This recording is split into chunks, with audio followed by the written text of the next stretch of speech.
From the time of my grandfather, the humble village of Santo Pollo has had a protector. Banditos and corrupt governors, thieves and brigands, even the dread pirate Captain Blood, all have learned to fear the sword of El Toro. Cunning as a fox, silent as the snake, strong as the bull whose name he bears, El Toro has never been beaten and never wavered in his mission. He moves like a shadow at midnight, strikes without warning, fights with the strength of 10 men, and then vanishes like the wind. El Toro's greatest weapon is mystery. He could be anyone. He could be anywhere.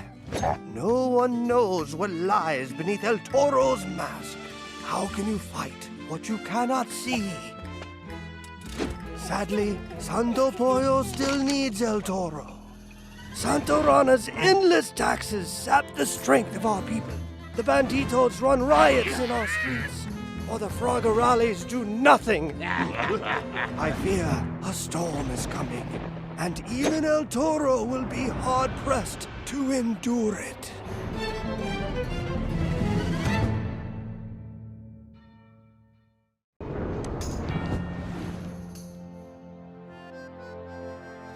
Back when I was little, this skyway was no fit place for bird or beast. We're no law at all out here. And the rangers wouldn't even show their faces. But that all changed when the Magnificent Seven came to town. They tamed this skyway and made it safe for us settlers. Wyatt Jerp was their leader, the greatest lawman Cool Ranch ever saw. After Wyatt cleaned up Cooper's Roost with his fists, he gathered a band of heroes to follow him, each one a legend. There was Wild Bill Peacock. He was the best shot with a rifle there ever was. Except maybe for Miss Jane. That's Calamity Jane Canary to you. Jane can bullseye a silver dollar at 50 yards easy. There's Duck Holiday, the dapper deputy. They say Duck looks death in the face and laughs. And don't forget Buffalo Bill, stronger than an ox, meaner than a mountain lion. Then there's Bat Masterson. He's quiet as a shadow and a better tracker than a bloodhound. They say Bat's from Darkmoor, but his heart's in the right place. Last but not least, Billy the Kid. He was an outlaw till Wyatt showed him the error of his ways. He's fast, crazy fast, and a little crazy too. My pa told me all the stories.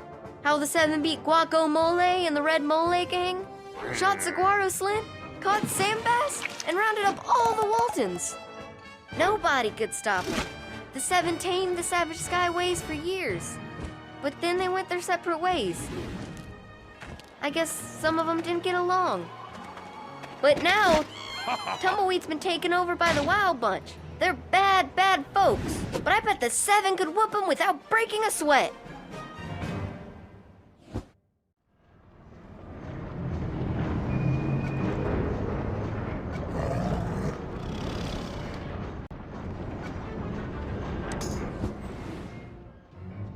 I don't know why Captain Blood wants to live forever. His life was never that great in the first place. All that violence and pillaging hardly seems worth the trouble. But he is, rather obsessed with immortality. And so, on his deathbed, he challenged me to a friendly game of cards. Yes, I know, I have a gambling problem. I'm getting help, all right? Look, I don't have to answer to you. It really is none of your business. Anyway, there we were, playing cards. In the final hand, Blood raised the stakes and bet me his immortal soul. I had him. That's when he cheated. I played my cards, but Blood went to the bathroom and never came back. And he took his cards with him. So here we are, stuck in limbo. I can't collect Blood's soul because I haven't won the game. But I can't win the game because the game can't end. Blood's hand remains unplayed. He hasn't lost yet, you see. Very clever. It was a dreadful loophole, and of course I've had the rules changed, but I'm afraid it doesn't apply retroactively. Captain Blood is stuck between life and death, and I can't touch him. He cannot be killed, or even harmed, really, until our game is over. Captain Blood's cards must be played by his own hand on the table where my cards are still waiting.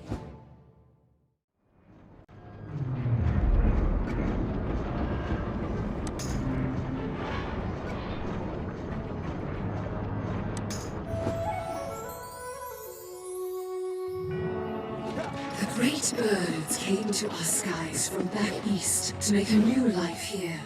Among them was William the Duck, who helped build their Cooper's Roost. William came to these skies seeking riches, but found little. He hoped to change that when another people followed the birds here, the dogs. The dogs brought with them their great engines and rails. Hungry for gold, they needed vast swaths of land for their constructs and their mines. William Duck won the lands for them. He led the soldiers who drove the bison from the Great Rock and forced his fellow birds from their farms. William took the dogs' ways as his own and was then known as English Bill. The dogs promised Bill great power and wealth, but he was deceived. The dogs spoke wicked lies. When the great engine of the dogs, named for the west wind, exploded, the dogs broke all their treaties with Bill. English Bill was left with nothing. He had sold his birthright for a pittance and learned the Zephyr engine had been built by liars and thieves. Rage consumed him. Bill bought a brace of pistols and took revenge on the traders and engine builders who cheated him. The dogs grew angry. Hunters from all corners of the spiral came to make English Bill suffer for his crimes. He fled to the world of shadows, the skies of Darkmoor. Bill found an evil spirit there from the before time, when there was no spiral. He sold his soul to it for the power to take his vengeance. English Bill is no more. All that remains is the Duck of Death, immortal, evil, and invulnerable to all harm. All but one. Silver is pure and shines even in darkness. Evil spirits fear it. Only blessed silver can harm him now. You will need silver bullets.